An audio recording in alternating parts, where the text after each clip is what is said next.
Bom dia, meus irmãos. A paz do Senhor a todos.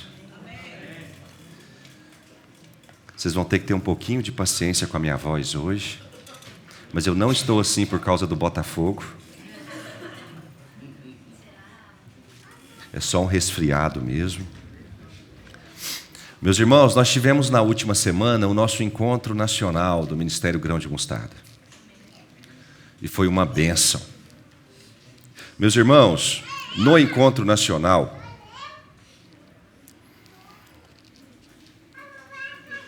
no sábado pela manhã,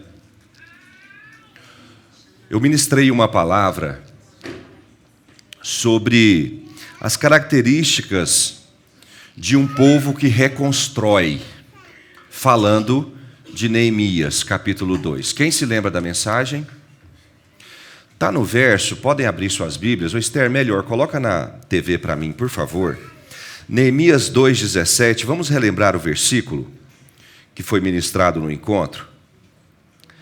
Neemias, capítulo 2, verso 17, diz assim: Então eu lhes disse, Neemias dizendo ao povo, aqui irmãos, é a primeira interação de Neemias com o povo que estava com a cidade destruída. É onde ele vai dar a notícia. Então ele diz assim: Então eu lhes disse, vocês estão vendo a miséria em que nós estamos. Jerusalém em ruínas e os seus portões destruídos pelo fogo. Venham, vamos reconstruir as muralhas de Jerusalém para nos livrarmos desta vergonha. E lhes declarei como a mão bondosa do meu Deus havia estado sobre mim, e também as palavras que o rei me havia falado. Então disseram, vamos nos preparar e começar a reconstrução. Então se prepararam para fazer esta boa obra. Para a gente entender o contexto, Jerusalém estava com os muros derrubados e as portas queimadas havia cerca de 70 anos. Uma cidade naquela época sem proteção era uma cidade à mercê de tudo quanto ruim pudesse existir. Era considerada uma cidade fraca. E nós estamos vendo, presenciando Jerusalém há cerca de 70 anos nessa condição de uma cidade miserável, com os muros destruídos. Neemias chega, dá a notícia e diz ao povo, vamos reconstruir, e o povo concorda com o convite e diz, vamos reconstruir. E na mensagem do sábado de manhã que eu ministrei, nós falamos 3 características de um povo que reconstrói, que o pastor Eli citou aqui. A identificação. Neemias não vai dizer, vocês precisam reconstruir. Neemias vai dizer, nós vamos reconstruir. Apesar dele não morar lá, dele não ter nada a ver com aquilo, ele se coloca como agente de transformação. Nós vamos. A indignação, 70 anos depois, o povo havia se acostumado com aquilo, acostumado com aquela paisagem, e Neemias chega e fala, vocês estão vendo a miséria que nós estamos. Ou seja, trazendo sangue no olho do povo. E nós precisamos aprender a indignar quando o reino de Deus não está crescendo como deveria. E terceiro, a confiança no auxílio. Neemias mostrou que ele tinha a ajuda do rei, o auxílio da terra, e também a ajuda de Deus, que ele costumava chamar de a bondosa mão do Senhor. Sem o auxílio de Deus nós não conseguimos fazer nada. É verdade, pastor. Mas aí, irmãos, o que aconteceu depois que eu encerrei minha palavra aí? O que é o dia depois de amanhã? Pastor Wesley, beleza, Neemias chegou, falou, vocês estão em miséria, nós vamos reconstruir, eu tenho a ajuda do rei, eu tenho o auxílio de Deus. Depois que ele fala isso, que vem a hora do mão na obra, não é isso, gente? Botar a mão na massa, começar a reconstruir. O que acontece depois disso? Nós não falamos do day after, do dia depois de amanhã. Será que depois disso começou a brotar tijolo do chão? Será que depois disso começou a nascer árvores mais vigorosas, para que eles pudessem ter madeira à vontade? Depois disso, será que parou de chover? Será que parou de fazer calor? Apesar de ser um intento que faz parte do propósito de Deus, o que aconteceu depois desse convite? Está no verso 19. Vocês estão com Neemias 2 aberto? Por favor, abra na sua Bíblia novinha aí. Será que desceu o anjo do céu para ajudar na reconstrução? No verso 19. No verso 18, diz assim, termina assim: então se prepararam para fazer esta boa obra. Imediatamente, no verso 19, olha o que acontece. Porém, quando Sambalate, o Horonita, Tobias, o servo Amonita, e um árabe chamado Gesem souberam disso, zombaram de nós e nos desprezaram, dizendo, no verso 19, e um árabe chamado Gesem souberam disso, zombaram de nós e nos desprezaram, dizendo, o que é isso que vocês estão fazendo? Querem se rebelar contra o rei? Então, lhes respondi, Neemias dizendo, Neemias responde, o Deus dos céus é quem fará com que sejamos bem-sucedidos. Nós, seus servos, vamos nos preparar e começar a reconstrução. Mas vocês não têm parte, nem direito, nem memorial em Jerusalém. Irmãos, assim que eles se predispuseram a fazer a boa obra do Senhor, você sabe o que diz o próximo capítulo desta série? Muito obrigado, Deus te pague. Desceu o anjo do céu. Sabe o que começou a brotar? Não sei da onde. Uma forte oposição. Começou a brotar de todas as direções alguém que se opunha ao trabalho que deveria ser feito. E essa oposição, ela é bem desenhada no mapa, irmãos, porque nós temos Sambalate ao norte, nós temos Tobias ao leste, e nós temos Gesem ao sul. Você sabe o que havia a oeste de Jerusalém? O mar. Então um povo já se diz, o que vocês estão pensando fazer aí? Ao norte. Um outro povo, a leste, diz, como é que é o negócio aí que vocês querem fazer? E ao sul, um árabe diz, como é que é o negócio aí? A partir do momento em que Neemias se propõe a realizar a obra, imediatamente no capítulo seguinte, não brotam anjos do céu, não aparecem facilidades. Você sabe o que acontece imediatamente quando eles declaram que vão realizar a boa obra? Aparece a oposição.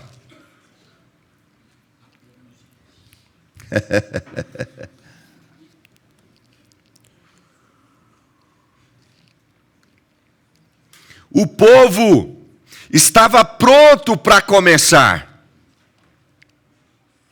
Vamos começar a boa obra. Em contrapartida, a oposição também estava pronta para atrapalhar.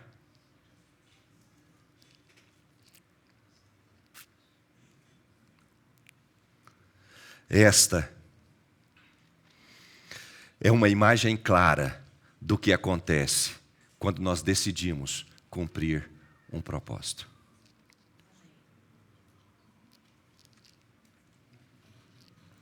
Irmãos, esta é uma imagem clara do que acontece quando nós decidimos realizar algo da parte de Deus.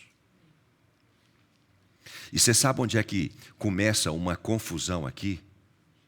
É porque a gente acha que quando nós nos posicionamos em cumprir o propósito, Deus vai mandar dos céus os anjos, os querubins, os serafins, as coisas vão ficar maravilhosas, o sol não vai arder tanto, vai haver sombra, vai ficar tudo maravilhoso. Mas só que não é isso que nós aprendemos com Neemias. Nós precisamos entender que quando nasce um servo de Deus para cumprir um propósito, instantaneamente nasce também a oposição para atrapalhar. E se você quer cumprir um propósito de Deus na sua vida, você precisa sim contar com o favor de Deus, mas em contrapartida, você precisa estar pronto para resistir à oposição. Posso ouvir um amém? Amém. Quem não se prepara para a oposição, sucumbe ao propósito. Diga isso para a pessoa que está do seu lado. Quem não se prepara para a oposição, sucumbe ao propósito.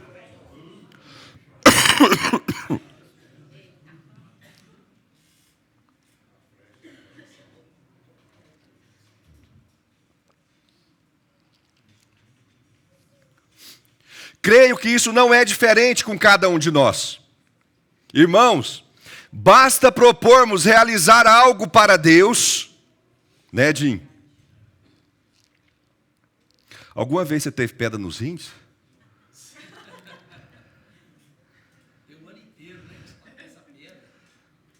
Basta propormos realizar algo para Deus e também somos cercados pelas mais diversas ações de oposição, todas com um único objetivo: impedir ou retardar que realizemos algo para Deus.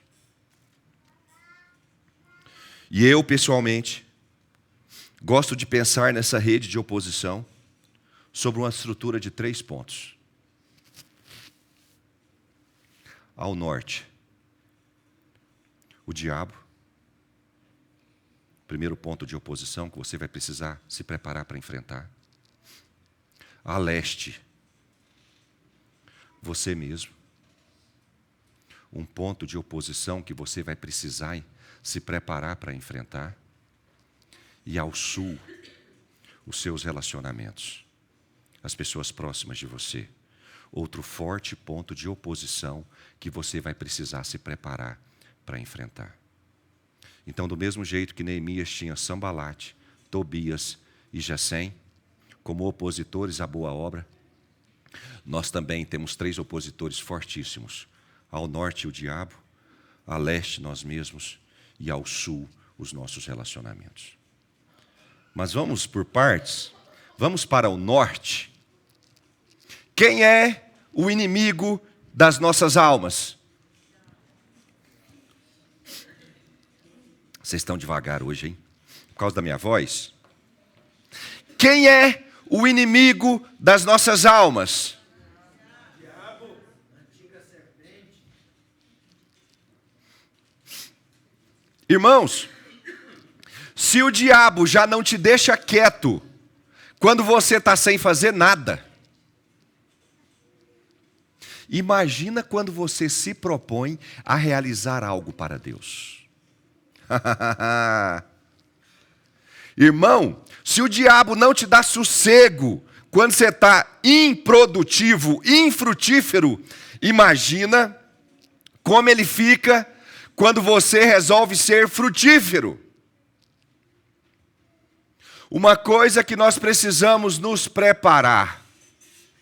Se estamos desejando cumprir o propósito do Senhor, saibam que o diabo vai se opor a esse propósito com todas as forças que ele tem. Por isso, olhem o seu inimigo no norte. E tem um texto que eu quero já de pano de fundo para falar do diabo como opositor, que está em Mateus capítulo 16, verso 22. Está na tela, não precisam abrir. Jesus estava com os seus discípulos ali, falando do sacrifício, do quanto seria sofrido o entregar-se a si mesmo. Aí no verso 22, Pedro interrompe, chamando-o à parte. Começou a repreender a Jesus, dizendo: que Deus não permita, Senhor. Isto de modo nenhum irá lhe acontecer. Mas Jesus, voltando-se, disse a Pedro: saia da minha frente, Satanás.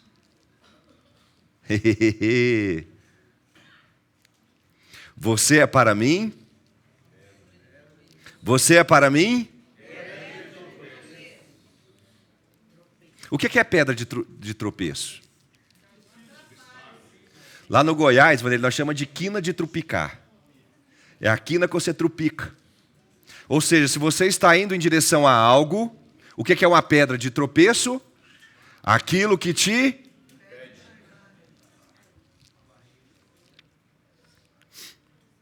Você é para mim uma pedra de tropeço, porque não leva em consideração as coisas de Deus, e sim as coisas dos homens. Essa oposição acima está configurada de forma bastante explícita. Irmão, Jesus tinha um propósito, Jesus tinha um alvo, Jesus tinha uma direção. E vocês acham que enquanto Jesus cumpria esse plano, você acha que o diabo estava bonzinho de longe só olhando? Irmãos, ele não podia ver uma oportunidade. Ele não podia ver o momento oportuno para chegar diante de Jesus e tentar se opor ao propósito de Jesus. Só que aqui, nesse ponto específico, diferente lá depois do jejum, pastor Daniel, porque depois do jejum o diabo se apresentou a Jesus pessoalmente. Mas agora, nesse momento, o diabo não se apresenta para Jesus pessoalmente. Ele se apresenta a Jesus na figura de Pedro. Ah, gente, isso para mim é muito didático. Quem era Pedro para Jesus? Irmãos, quem era Pedro para Jesus?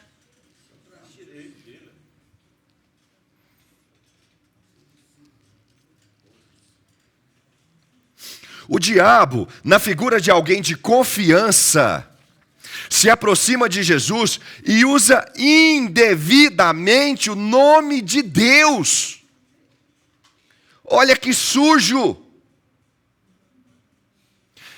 Pedro chega diante de Jesus, ou seja, alguém de confiança, tanto que Jesus está falando com os discípulos, e a Bíblia fala que Pedro chama à parte. Jesus interrompe, porque quem está chamando é Pedro. Jesus interrompe e vai falar com Pedro à parte. Aí Pedro fala assim: Deus não permita.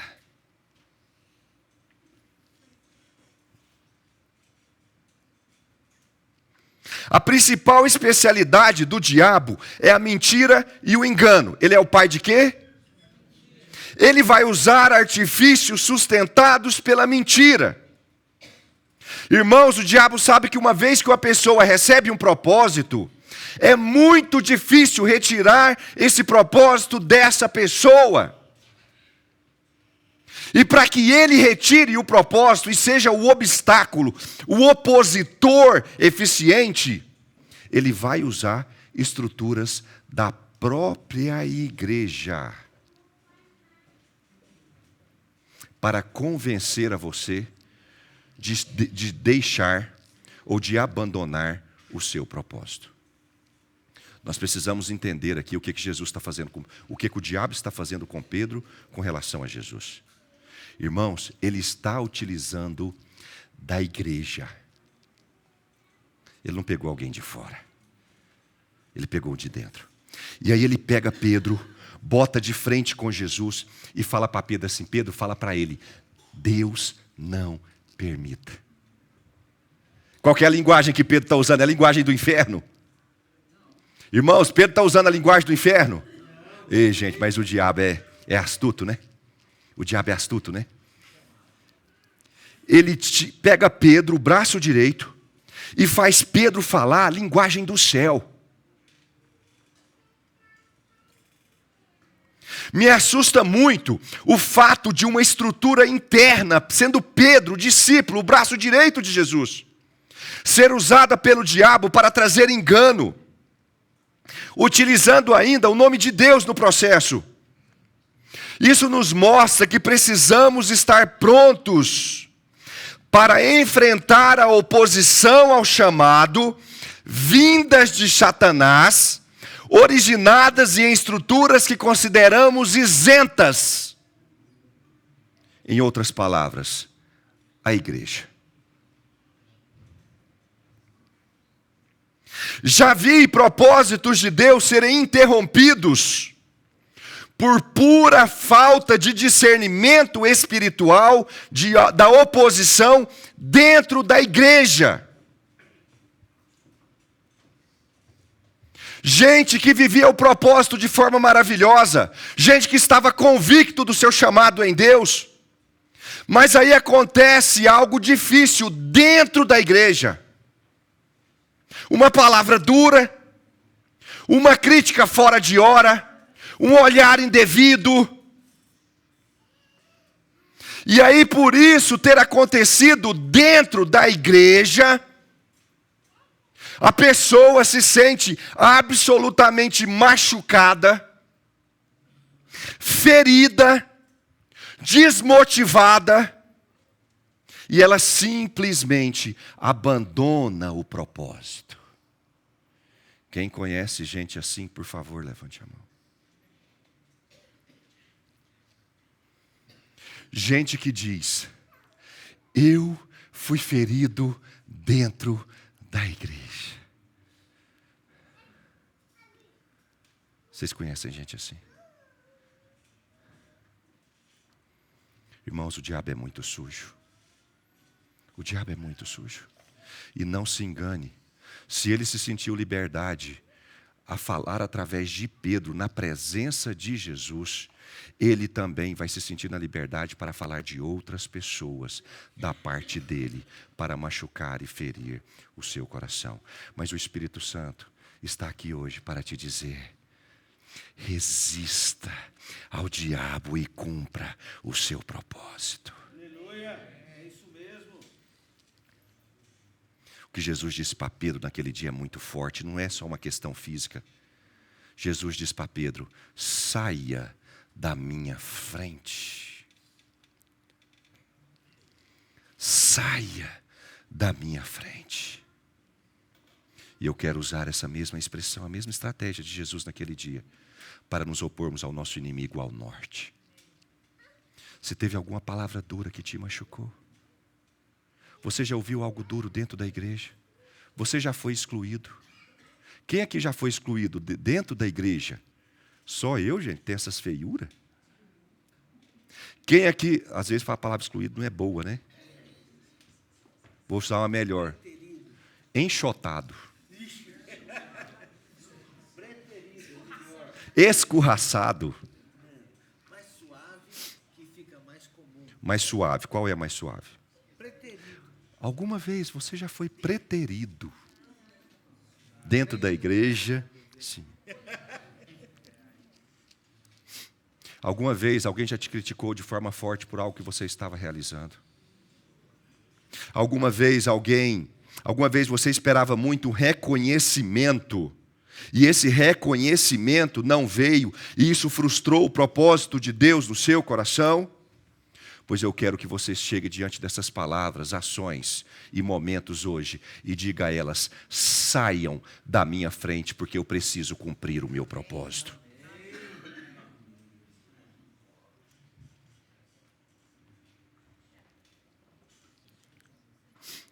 Precisamos estar prontos para resistir à oposição ao norte. Pedro foi usado pelo diabo para tentar convencer a Jesus e foi imediatamente identificado.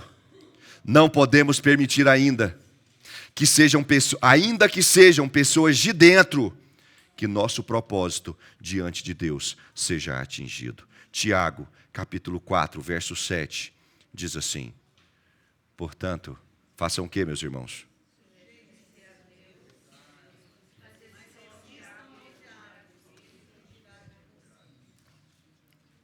Nós precisamos aprender a resistir. Irmãos, nós precisamos aprender a resistir. Qual o tamanho da sua resistência à oposição do diabo? Fique firme. Fique firme. Se você tem palavras e momentos que machucaram o seu coração, peça para eles saírem da frente. Feche os seus olhos aí no seu lugar.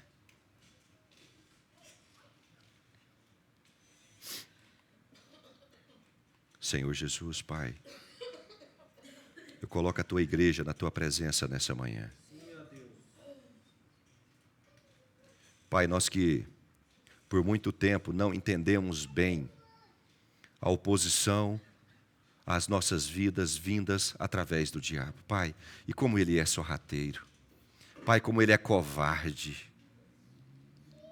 Senhor, se eu sucumbir em algum momento a essa oposição, Pai, se eu não identifiquei corretamente a ação do diabo nessa situação, mesmo que tenha sido dentro da igreja, Pai, se eu deixei que o meu coração fosse ferido mais do que o devido, Pai, no nome de Jesus, no mundo espiritual, nós ordenamos essa manhã a essas palavras, a essas ações, a esses momentos, saiam da nossa frente.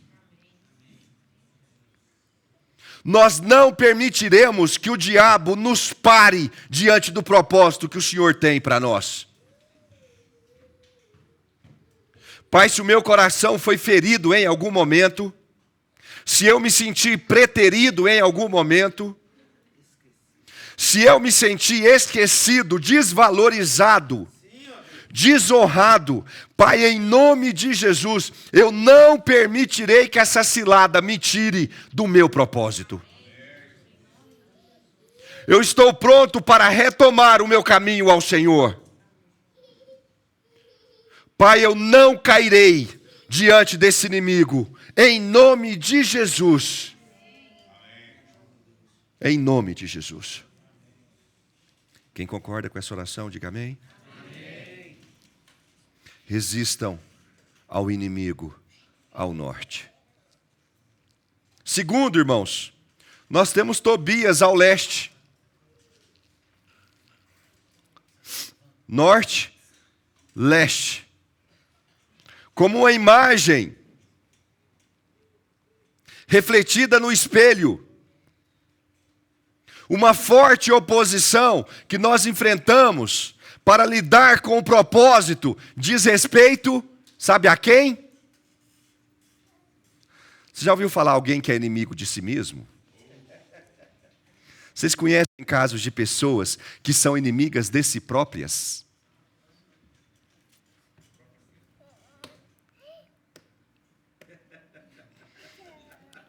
Pode deixar que aqui é o lugar dela.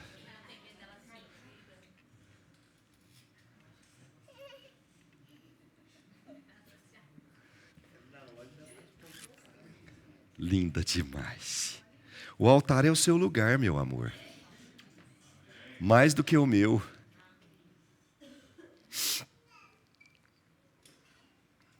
Você já ouviu falar de auto-boicote?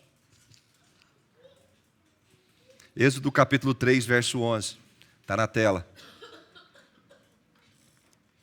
Deus vai interagir com Moisés. Moisés, você vai ser usado para tirar o povo da escravidão no Egito. Moisés, é você, é você, é você. Moisés, eu escolhi você. Como é que Moisés responde?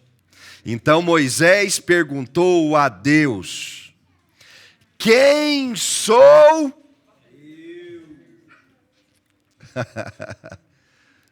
Moisés perguntou a Deus: quem sou? Essa resposta de Moisés apresenta uma estrutura bastante comum àqueles que se prontificam a cumprir o propósito: a autossabotagem. A resposta mostra que Moisés tinha uma visão deturpada sobre quem ele era. Porque Deus falava: Moisés, é você. E Moisés respondia: Senhor, quem sou eu? Senhor, não sou eu. E Deus falava: Moisés, és tu. E Moisés falava: eu sou gago.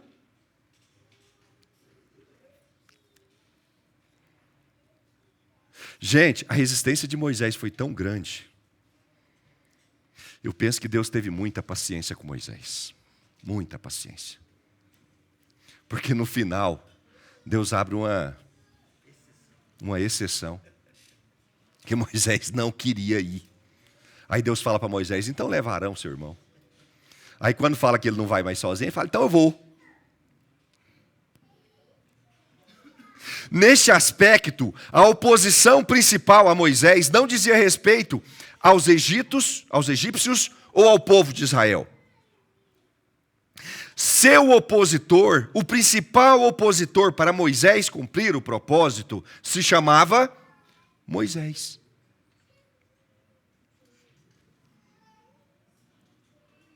Quantas pessoas estão hoje paralisadas diante de propósitos maravilhosos, porque são incapazes de enxergar aquilo que Deus enxerga? Meus irmãos, o quanto nós estamos paralisados, dizendo não ao Senhor, com essa mesma resposta: quem sou eu? Quem sou eu? Quem sou eu? Insistem em dizer que não tem nada a oferecer, enquanto o Senhor insiste que nele, em Deus, você será capaz de realizar grandes coisas.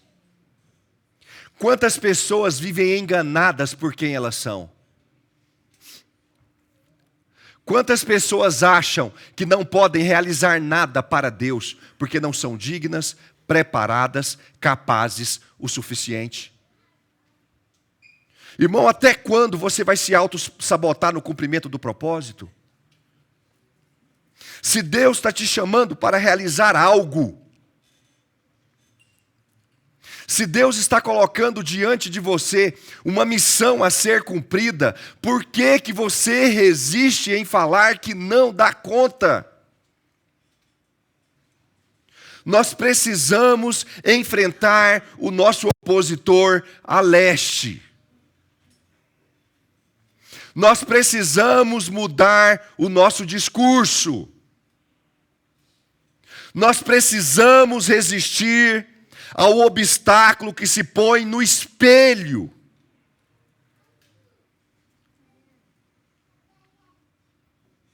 É tempo de calar as vozes internas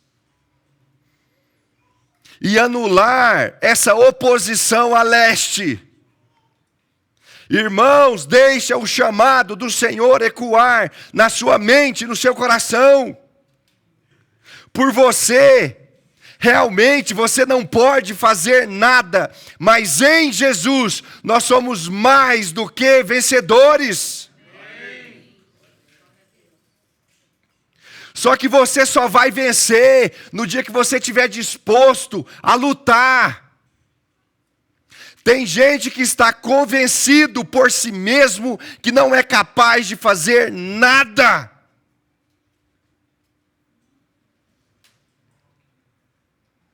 Mas eu quero te convidar a declarar Filipenses capítulo 4, verso 13. Nós não vamos apenas calar as vozes internas. nós vamos substituir as vozes internas. Filipenses 4, verso 13 diz o quê?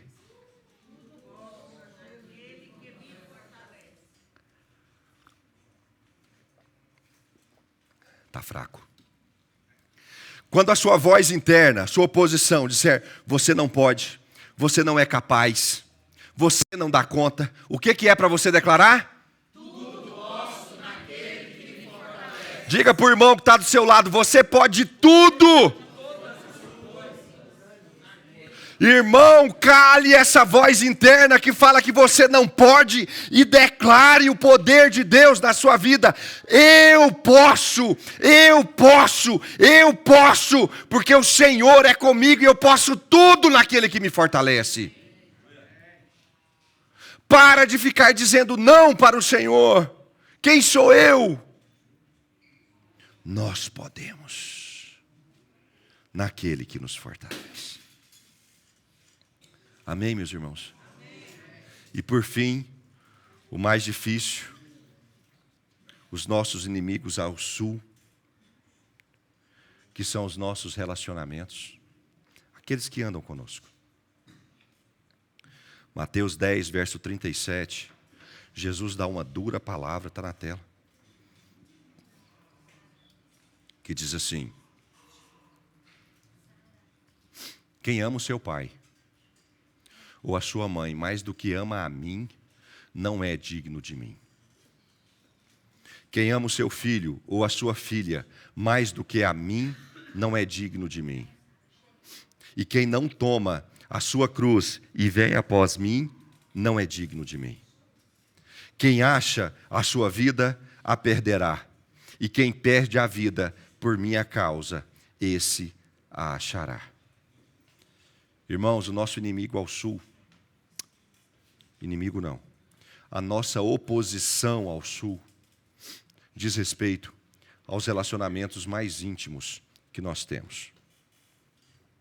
Essa oposição pode estar estabelecida na relação com os pais, na relação com os filhos, ou na relação com o cônjuge.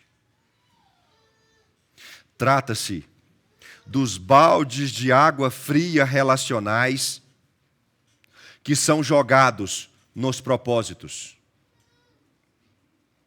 Trata-se de baldes de águas frias que nós jogamos uns aos outros no que diz respeito ao propósito. É Deus estabelecendo uma direção de algo que precisa ser feito e alguém muito próximo dizendo o oposto, que não pode, não dá conta, não é possível. É preciso que estejamos prontos a interagir com essa oposição sem feridas relacionais e sem perder a missão. Porque agora, gente, nós estamos num angu de caroço. Porque você recebe de Deus um propósito e o seu cônjuge, o seu filho ou o seu pai joga um balde de água fria no seu propósito. Agora nós estamos com um angu de caroço para resolver. Porque o propósito de Deus é o que nós temos de mais valioso. E a nossa família, para nós, ela é muito valiosa. Então é preciso que nós interajamos com essa estrutura sem ferida relacional, sem machucar as pessoas que estão juntos de nós e sem perder a visão de propósito. Tem gente que faz assim: eu vou só preocupar em cumprir o propósito, e machuca as pessoas. E tem gente que fala assim: eu vou preocupar só em sair bem com a minha esposa, manter o relacionamento com ela bom, e perde o propósito. Nesse tipo específico de oposição, eu não vou falar àquele que sofre a oposição. Eu quero falar ao opositor hoje. você que está aqui e tem jogado balde de água fria no propósito do seu relacionamento. É com esse que eu quero falar. Nós precisamos identificar, irmão, quem é casado, levante a mão.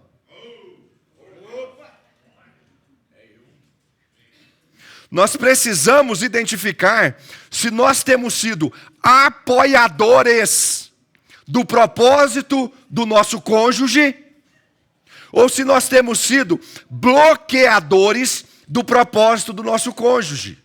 Quem tem filho? Nós precisamos identificar se nós temos sido apoiadores do propósito dos nossos filhos ou se nós temos sido bloqueadores do propósito dos nossos filhos. Essa é a lição que nós precisamos aprender hoje. Irmão, você é motor ou você é âncora? Considerando o propósito familiar daqueles que estão dentro da sua casa, você é aquele que empurra para cumprir o propósito ou você é aquele que segura para não cumprir?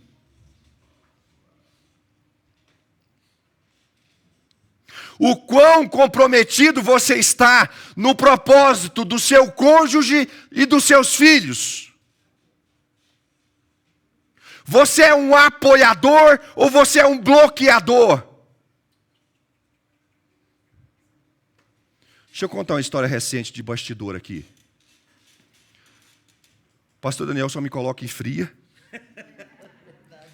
E aí, me chamou para uma reunião da superintendência. E na reunião da superintendência falaram assim: pastor Wesley, você vai pregar uma palavra no encontro. Irmãos, não sei se vocês sabem, mas eu gosto de pregar, é Quinta-Guatinga. Na hora não falei nada. Quem sou eu para falar alguma coisa, né?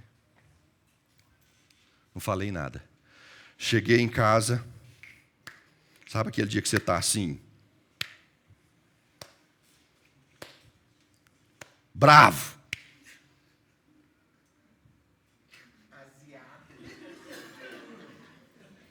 Sabe o que é que falar na reunião? Que é para eu pregar uma palavra no encontro. Bravo. Eu não falei nada. Mas eu vou ligar e vou falar que eu não vou pregar, porque ela não é o meu lugar. Falei para ela. Você sabe o que ela me respondeu? Brava, mais brava do que eu.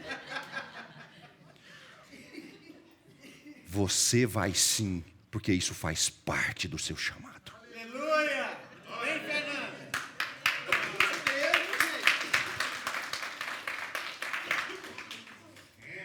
Você vai sim, porque isso faz parte do seu chamado. Irmãos, eu precisava de uma faísquinha. Dela falar assim, é mesmo, bem? Ou dela silenciar. Não falar nada. Porque eu já tinha tomado minha decisão. Mas só que ela está comprometida com o nosso chamado familiar. Ela não é âncora, ela é motor. Na nossa casa, você sabe quem traz os meninos para ensaiar toda semana, quase todo dia está aqui. E traz menino para aula, e leva menino de um lugar para o outro. E ora com o menino, e ministra menino. Porque ela está comprometida com o propósito de Deus para a nossa casa, irmãos. Nós temos propósitos familiares aqui maravilhosos para serem cumpridos, em que todos nós precisamos nos comprometer com o chamado não seja âncora. Empurre, participe, contrabalanceie. Se você está sentindo que o seu cônjuge não quer ir hoje na célula, nossa, hoje eu estou desanimado, anime-se você. Se você está sentindo que não está querendo ir muito no ministério de louvor e você está vendo que ele está desanimando, anime ele você. Nós precisamos aprender o verdadeiro sentido do que Josué disse. Josué disse, eu e minha casa, irmãos, nós não podemos abrir mão, será eu e minha casa. Glória a Deus. Exatamente. deixa de se opor. Seja o motor que a sua casa precisa. Seja o motor que a sua família precisa. Eu já vi muitos casos assim, irmão. Porque assim, se um marido está mais ou menos desanimado e a esposa está muito animada, você sabe o que acontece? Geralmente, a esposa vai... Agora você sabe o que acontece, que é muito ruim, de estarem os dois desanimados. Porque aí perde a visão do propósito. Quem que vai tomar a dianteira? Nós não falamos lá em Neemias sobre ser o um que incendeia tudo?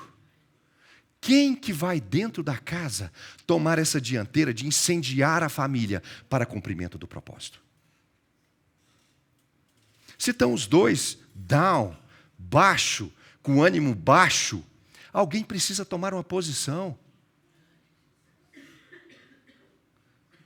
De vez em quando, a âncora é tão pesada, ela é tão pesada, que o barco não sai do lugar. Meus irmãos, mas o que Deus injeta no nosso motor não é gasolina comum, é nitroglicerina. Diga ao Senhor: Senhor, eu quero ser cheio do Espírito Santo para incendiar a minha casa. E o Senhor vai conceder a você ser cheio do Espírito Santo para fazer a sua casa se movimentar em direção ao propósito. Seja o motor.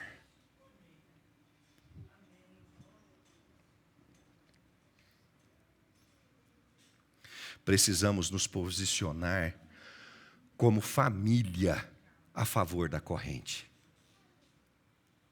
Não se trata de cumprimento individual. É muito triste isso. A nossa visão ministerial não envolve cumprimento individual de missão. Nosso ministério não é assim. Se trata de cumprimento familiar. Irmãos, nós cremos que Deus não chamou o Wesley. Deus chamou a casa do Wesley e da Fernanda para cumprir um propósito. Isso envolve todos. Deus deu a visão a esse ministério para que famílias trabalhem juntas no cumprimento do propósito. Eu e minha casa sempre. Eu e minha casa. Sejamos apoiadores, incentivadores uns dos outros. Você tem alguém da sua casa aí junto de você? Diga para ele assim: conte comigo. Tá fraquinho demais, hein? Cadê? Isso aí, bem. Conte comigo, porque nós levaremos a nossa casa a cumprir o propósito.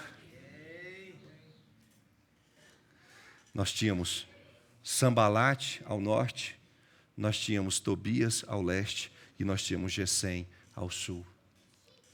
E você sabe qual foi a resposta de Neemias a esses 3 opositores que do nada brotaram do chão para atrapalhar o propósito? Está em Neemias capítulo 2, verso 20. Vamos ficar de pé. Neemias capítulo 2, verso 20.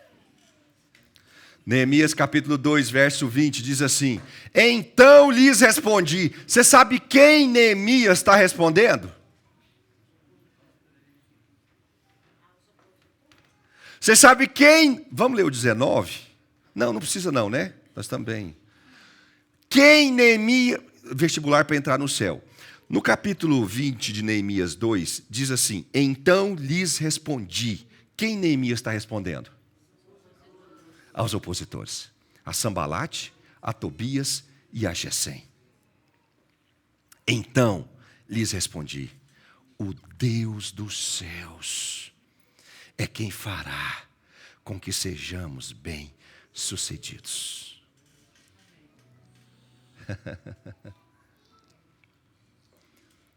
Você tem opositores lutando contra você.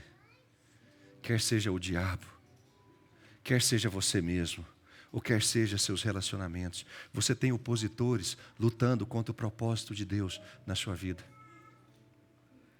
Eu quero te convidar a aprender essa resposta hoje.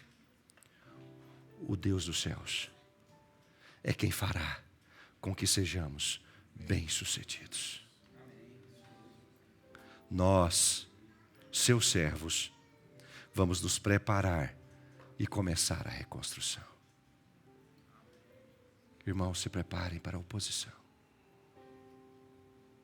Resista.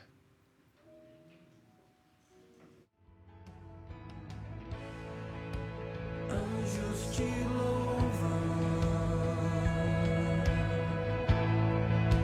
os anciãos se prostram.